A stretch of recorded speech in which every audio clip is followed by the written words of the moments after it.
This gentleman says, "I'm living proof that your advice changed my outlook on life, changed my toxic beliefs." The truth is, if we look back on our lives, a lot of us will find that we once held toxic beliefs as well, myself included. But beliefs do change. As we get older and wiser, sometimes we realize that what we learned growing up is really not exactly what we want to believe anymore. When this man's gay son came out of the closet, he didn't take it very well. And that's okay. Not every parent does. It can be a shock for someone to tell you that they're gay, especially if you really didn't see it coming. It took my mother years to come around to me being bisexual, but finally she did. And I even took her out to a drag show, and she loved it. But if I had had my mother's support much early on, I'm sure it would have changed the course of my life. So I don't think it's a good idea to judge this man or anybody for not accepting their gay child right away.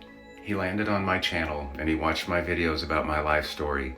He began to understand that LGBT youth are very much at risk. Many of us are rejected by our parents and the church, and we get turned into the streets at a very early age. In my case, I resorted to petty crime and working the streets.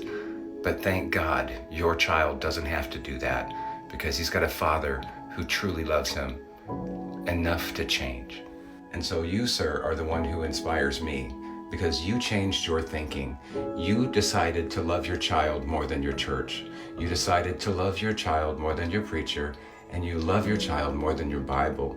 And your child needs your love more than anything in this world. And because you love your child so much, he's never going to have to know what the suffering that I experienced feels like.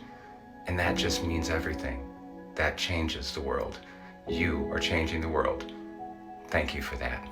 This is the reason that I tell my stories here on TikTok. I want to help other people to understand my experiences and apply it to their own life in any way that they can.